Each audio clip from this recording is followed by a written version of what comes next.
kind of illustrates the point. Youngins are dismissed for sure. Young at age, not at heart, or otherwise I'd be going too. Hi, kiddo. Why don't you go see Mom? Okay, you can stand up here. You gonna give the sermon? Yeah, well, that's not yours. I think she was speaking in tongues, so that counts.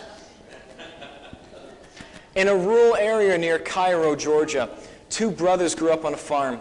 One brother took the education like duck to water.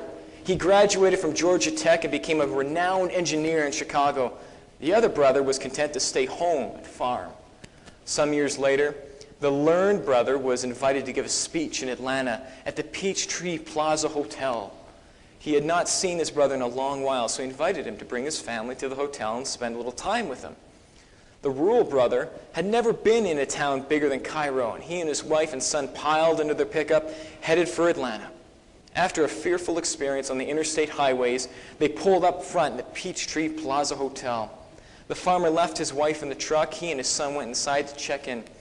Just inside the entrance were a number of elevators. The farmer had never seen one before. He watched a very large, very plain, middle-aged lady step inside one of those little rooms. The doors closed, and about a minute later, the doors opened, and out stepped a young lady who was a vision of loveliness. The farmer's eyes bugged out. Quickly, he punched his son and said, "Boy, go get your ma. I'm going to run her through that thing one time." But isn't it funny how we have these expectations of change, and what we think change looks like is not at all the reality of the situation? You know, again, we've been talking about being reconciled to God, having this newness and being changed. And a lot of times I think it's easy as people to, in our minds, think of step A to step Z as how God should do it and how it's going to look like and how it's going to feel and how we're going to be along the whole journey. And say, okay, God, I came up with this perfect, I don't want to say perfect, but I mean, pretty good plan, so here you go. And God just kind of etch-a-sketches it away, and we're like, what are you doing? This is not what I had planned out. And God's like, my ways are not your ways. And it's like, I don't want to hear that right now. But we want this change. But again, a lot of times the way we see it is not the way it is. And simply put, this is what we have to do. In order to have a deeper life experience, all we have to do is draw near to Jesus. Forget about the details. I mean, Derwin put it perfectly last week. The only sermon I think anyone should be preaching, he or I included, is build a relationship with Jesus Christ. That's the most important thing anyone in any part of history could ever do. Know Jesus. Draw close to Him. Get to know Him. Let Him do the rest. A lot of times we've talked about in the past, people come into relationship with Jesus, and I think a lot of times there's unfair expectations placed upon them. Oh, well, you're Jesus now, so you can no longer be this type of a sinner. You need to stop that behavior. It's like, well, let Jesus take care of the heart issues. The actions will stop. Let Jesus do the work. Just give Jesus the throne for a second, will you? All we have to do is build a relationship with Christ, draw near to Him. And that's what I want to talk about this morning. I'm going to go into the book of James for a second. I don't know if you... Don't go there. Go to Jeremiah chapter 29. We're going to go right there. Jeremiah 29 starting at the 12th verse. Jeremiah 29:12. I'm going to go to James 4:8 real quick, and it's just going to be a quick second here. James chapter 4 says, draw near to God, and He will draw near to you. Draw near to God. He will draw near to you. This is a promise, okay? Jeremiah 29, written really long time before James came around, and a long time before we came around, says this, Jeremiah 29, starting at the 12th verse, then you will call upon me. You will have communication to me. You will say, Jesus, come and pray to me, and I will listen. This is something we always need to remind ourselves. Jesus hears your thoughts, your prayers, even if you don't feel like He has. Even if you don't feel like He is. No, Jesus is listening to you. You will seek me and you will find me. When you search for me with all your heart, I will be found. Jeremiah chapter 33, a couple chapters later, verse 3.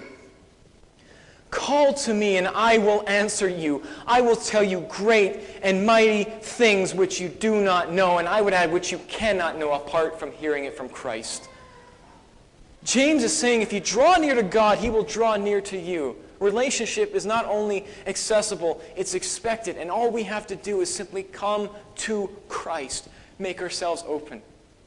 Make ourselves available. Jeremiah says, not only that, but when you call to him, he will answer. But I know far too many Christians that have gone through life following on the false, empty hopes that God is real because they've never heard his voice or experienced his presence in their life.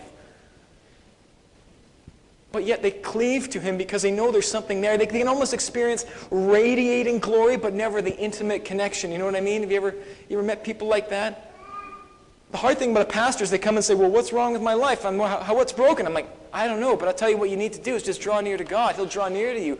Call unto him, and he will answer, and will show you great and mighty, powerful, life-changing things which you do not know, which you cannot know on your own. He's going to take you to a place you cannot go apart from him. He's going to share things with you cannot know apart from him. It all has to do with being with him. If we have relationship with Jesus, he is going to do the rest if we let him. What's interesting, though, the theme of the book of James is patient perseverance. Now, as Christians, when we're going through a hard time, I know for myself, I hate hearing those two words together. Oh, patient perseverance. The theme of Jeremiah is compassion and forgiveness.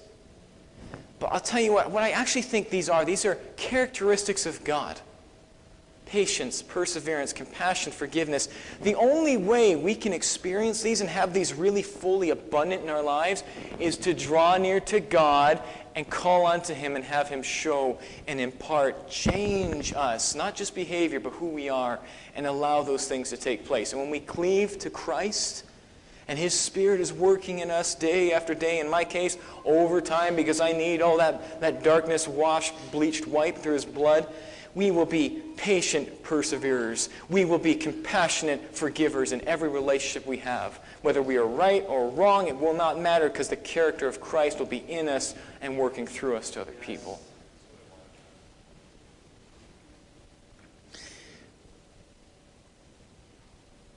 Of course, thank you, Lord. He's starting to take me away from my notes now, which really sucks for me because I worked really hard on them. But anyway, his stuff is better than mine anyway.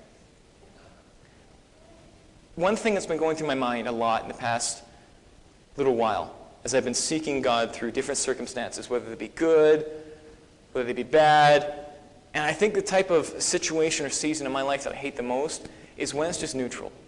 Not good, not bad, but just barely walking that line. It's just like I just want some sort of direction, one way or the other. You know, I don't like fence sitting. I don't like that neutrality. But sometimes God allows me to put myself there just to teach me that patient perseverance. I'm like, no, I'm good. I got it. I don't want this anymore.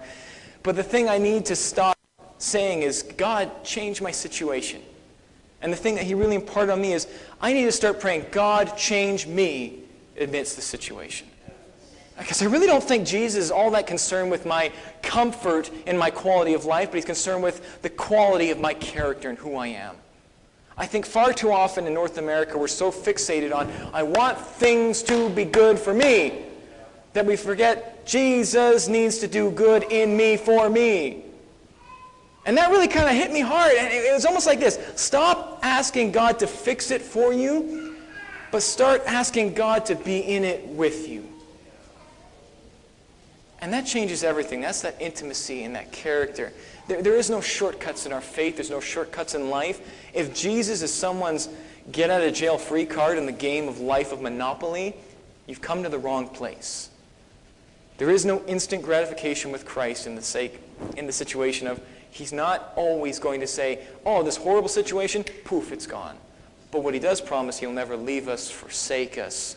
And all we have to do is draw near to him, and he will draw near to us. When we call unto him, he hears us and will answer us. Have you ever wondered why hindsight is 20/20? Because you can always see where God has done something amidst even the most chaotic situations, even if you didn't feel it in the moment. I mean, just stop for a second right now and look back at some of the hardest times in your life where you've been most broken, you've done the most damage, whatever. And, oh, man. I had no idea, but God really saved my life here. He really guided me here. He really changed me here, even if I didn't realize it or see it at the time. And again, all we have to do is draw near to him. we can be like Christ. He wants to make us like himself in character, in thought, in motivation. To be the kind of person I've always wanted to be, to not look at someone and instantaneously judge them, but to look at someone and have compassion and love and value for that person regardless of what they've done or who they are, to look past the stuff and see the person. I want that. And at times I think it's easier, but at times I'm just like, oh God, I'm so embarrassed, change me. Have you ever had those moments? Lord, I want to be more, I want to be like you. We don't have to settle for the counterfeits. We don't have to settle for following a set of rules or actions or behaviors. There is nothing that can actually set us apart from the love of Christ. And if we just cleave to him, he can take away the standards of others that have tended to identify us. He can take away the religious agendas that have tended to try and identify and change who we are. And he can make us like himself. We need to allow ourselves to be loved by God. You need to allow yourself to love yourself because the love of Christ loves you and has value for you. I think that's hard for some people. For me, it's easier to love other people, regardless of what they've done, than to take a look at myself and say, yes, I'm valued and loved because Jesus loves me. That is hard for me. And I think it's hard for a lot of people because we have this ceiling of, okay, I will forgive myself this much, but that's it. I'll cut myself enough slack to here, and that's it. I will give myself enough grace to here, but that's it. I don't deserve anymore. And this condemnation is limiting us from certain things, from drawing near to God. And that's what I want to kind of go into today. What are the limitations stopping us from coming into the presence of Christ? What is this new veil that we've put up in replace of the one that Jesus tore? What are the things that we are building between us and others, us and our value of ourselves, and us and Christ? Because when he draws near, we experience him. Not an idea of him. We get to feel him and how he moves, how he breathes, how he engages. I had a conversation with somebody and they said that recently they had an experience with God like they haven't had in a while where they felt this almost like a hand embrace them and this warmth just surround them. I've had experiences like that too. They don't happen all the time, but when they do, it really impacts your faith and makes it very real. You see, when he draws near, his character, his love, his embrace is on display.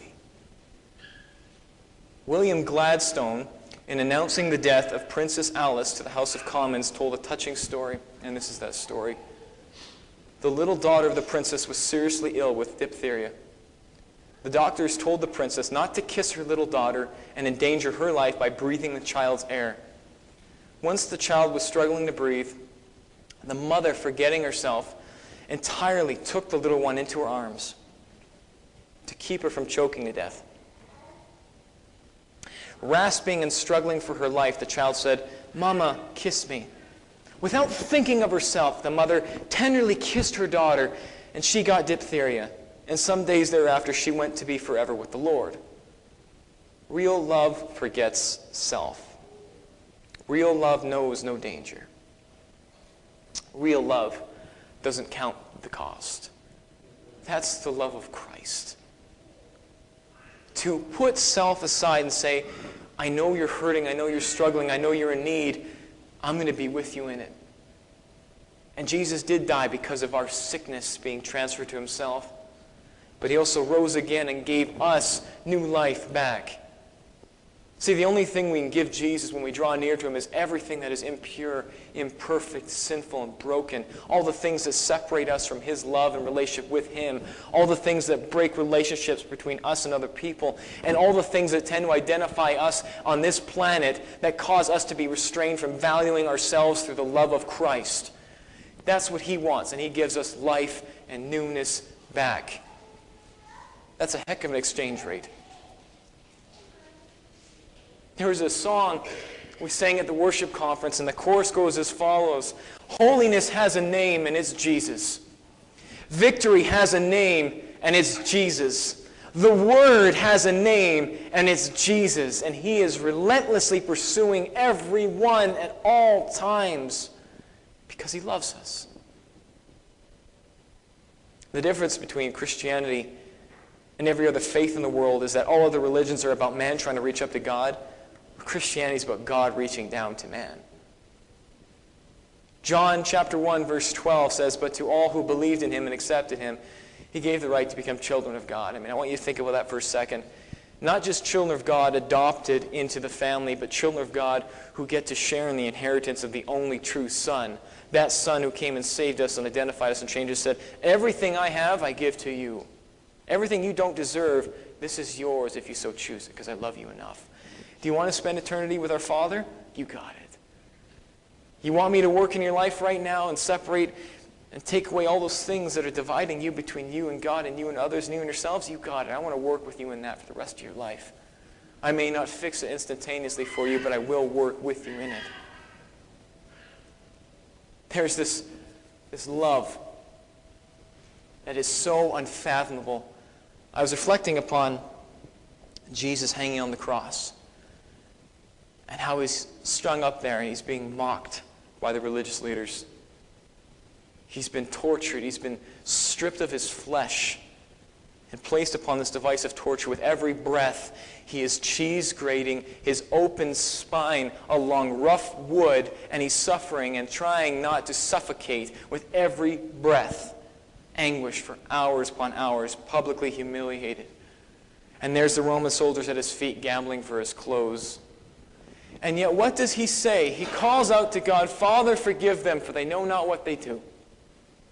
This intercessory moment of standing in the gap for all the people who don't deserve it. He asks for what? Forgiveness. But is he praying for forgiveness for the Romans? For the Jews who put him up there? I would argue that Jesus actually is praying for all people in all time whose sins are being poured upon him. Father, forgive them. They don't know. That forgiveness prayer of love and value, when we didn't even ask for it, that's what Jesus does. The work is done because it is done. The forgiveness of sins was accomplished on the cross, whether we accepted it or not. And all we have to do is say, "I receive you, Christ," and what you've done. Draw near to God. He will draw near to you. Doesn't that change the way you think about that moment, though? Jesus saying, "Father, forgive all people through all time for what they've done wrong, because they don't know." When he should be saying, "Father, eliminate them." But his love is so great. I think the movie The Passion of the Christ did a better job of demonstrating that too, because there's no dialogue in this moment. When this happens, this "Father, forgive them," it's done in a very different theatrical way. You see, the Roman soldier who was standing at the foot of Christ after Jesus prayed this prayer said, "He truly is the Son of God," right? That there's this moment when you draw near to God and you're even in his presence, that he does something that changes and impacts your thought, your ability to connect with him. Passion of the Christ does this. The Roman soldier is said to just make sure Jesus is dead. He's given the spear, and he plunges it between the ribs of Christ and outpours the blood and the water, like it says in Scripture. But it splashes upon him, and he falls on his knees with his arms open. And he's just looking up, his eyes agape. And what that is telling me is that anyone who is washed and covered with the blood of Christ is no longer the same person they once were. Completely changed. And I love that they put that in there, because this man's life had completely changed in an instant. He had a moment with Christ. Anyone in close proximity in relation to Jesus is going to be changed hereafter. You know what can't do that? Religion. You know what can't do that? The law. It cannot have that type of impact that changes who you are. Another line we sung on the weekend was, "Death, you are the wide door to where I will live forever in the presence of my Savior." There is no victory through death. There is no sting through death. That all it is an opportunity for us to step from here to there. And I think about that. I have to remind myself of that every day. When people in the church have a loss in the family, I think we need to realize all we have to do is cry for our own selves. It's our loss, yes. It's their gain. I know where they are. They get to go from here to there, which I will be going to in the blink of an eye and spending eternity with them in paradise in the presence of God, because I've been made his child, because I've been given the inheritance I do not deserve.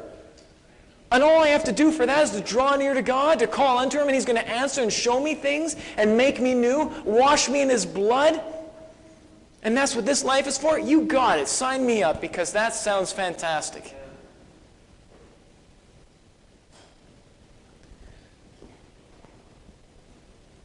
I'm going to skip ahead a little bit here. See, this whole reason this sermon came about, as I was thinking about this concept of drawing near to God. And a couple weeks ago, Derwin gave us the opportunity to write down on a piece of paper and take a few moments silently to say, God, what do you think of me right now? And I know not everyone got something in that moment, but I'll tell you what, that opportunity of empowerment, saying, okay, I want you to stop and draw near to God in expectation that He will answer you now. And maybe not everyone got something, but I'll tell you what, I did, and I got more than I bargained for. The first word that came down was loved. And to be honest, in that moment, if I can be truly honest and vulnerable, I thought, well, this is cliche. I didn't mean that in a jerkish way, but it was. But I'm just like, okay, and at the moment I'm like, okay, is this God or is this me? Am I just writing down like these Christian one-liners, all, anything else that you can think of that, it just kind of fits in with the Christian faith? And then it said valued. I'm like, okay. And that kind of got my attention a bit more. And then the third thing, more than you know. And that really got my attention. And I was listening. And then one more line came, more than you are allowing me to show you. And I realized in that moment, okay, there's something standing between me and God that I've put up that He wants to tear down. And I need to reflect on that. And I didn't have an answer for a while. That was a couple weeks ago. So I had a couple of weeks of every day kind of thinking on, okay, what is it? What is this separation? What is this veil that I've put up that's preventing me from drawing near to God in a deeper way? From allowing Him to show me how valued and loved I am truly to Him. What separations I put up to limit myself to that love and that value? And I kept thinking about it. And I kept thinking about it. And then part 2, where I called unto Him and He answered and showed me great and unspeakable and unimaginable things, happened 2 weeks ago at the same worship conference I was telling you about. A week and a half removed from that Sunday morning when we said, okay, God, what do you think of me right now? We go to the worship service at a different church that has no connection to us, and they almost do the exact same thing in the evening. Take out a piece of paper and write down, okay, Lord, what do you want to say to us right now? I thought, okay, this is correlating somehow, and God's going to give me something. So I immediately was able to focus in a bit more and say, okay, Lord, speak. What do you want from me? What do you want of me? I want you to be bold. I want you to be courageous. Okay, something I've always wanted. And I immediately thought that passage in Acts where the disciples came together and they praised and worshiped God, and they asked to be filled with boldness and courage to be able to speak His word. And they were filled with the Spirit, and the place they were in started to shake in acknowledgement of the presence of God. So, Lord, I want that. I want that for me. I want that for this church. He said, yes, I want that too. But in order to get there, I need you to remove the fear.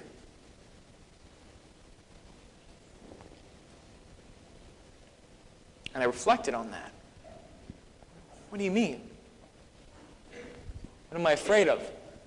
And He took me back to a dream I had a while ago, which still haunts me. And in my dream, I'm walking with Bex in kind of this open field over this little bridge that has a bit of a mesh wooden gate on both sides that allows water to go through, but it filters out all the solids and whatever else. And we're going over this little bridge, and we go to the other side, and we're looking down at it, and I'm holding her, and I look down and I realize she's not in my arms. And I look around me, and I realize, the only way she could have gone is down into the water. So I wade into this water, and it's only about waist deep, and there's only so many places she could be because it's clear. And I can't find her, and the realization that if she is in this water, time is ticking by, she can't swim. And I become very more aware of that, and the anxiety starts to build. And I look over, and I see the mesh wooden gate under this bridge is broken in one spot. Maybe she floated through there. I need to get to her. I start ripping these pieces of wood off.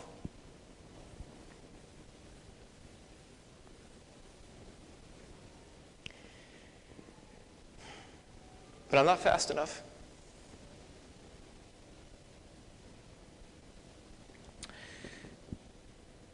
And I fail her. wake up. And I had the same dream a couple of times, and just waking up in the middle of the night, just sobbing of this fear of failing my daughter. But that fear of that didn't just end there. It extends to fear of failing my family. Fear of failing my ministry obligations. And that fear actually extended to all aspects of my life as I realized and I started to dive into it. You see, a lot of this fear came into place, though, as I started to reflect on this. My previous job experience it didn't end well. Well, it did end well because God he did his thing. He showed up, he did his thing. But it was a rough situation. It was not good. It caused a lot of brokenness in myself.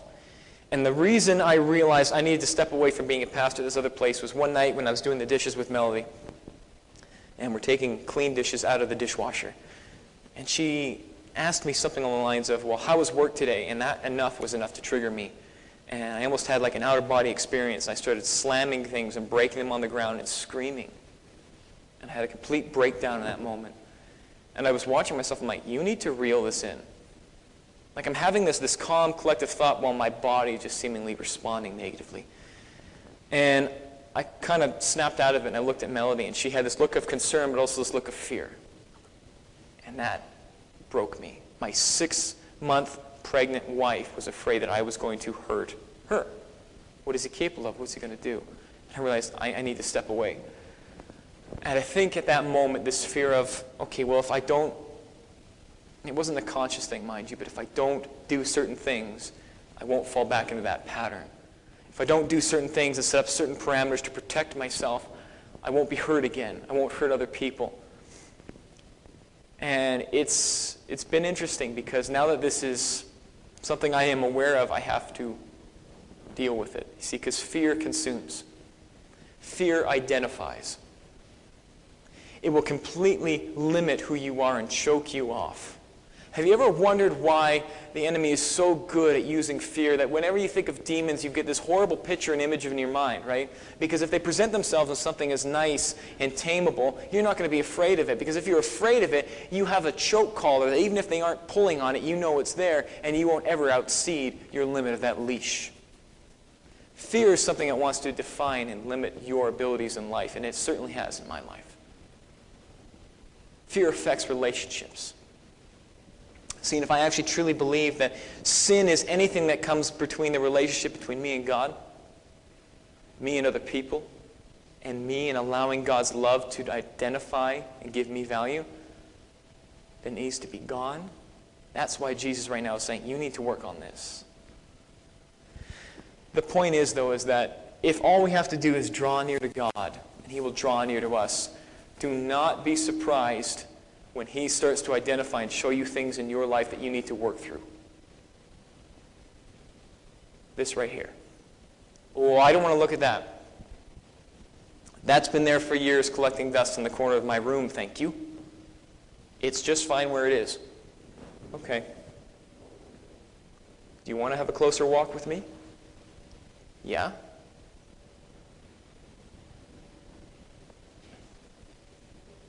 And then you have to dig up things from your past. And it's not going to be easy. Because there's a lot of times we put up walls for whatever reason it may be. For me, it was fear of something that was caused through a horrible situation of pain. But the thing is, God can take down those walls brick by brick, piece by piece. It may not be instantaneous, but it will be a journey. But He's in it with us. And all we have to do is draw near to Him. Call unto Him.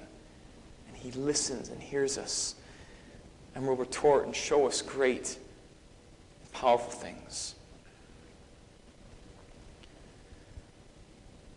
Yeah. I think I'm going to stop there. So I'm going to invite Wes to come forward and we'll close in prayer.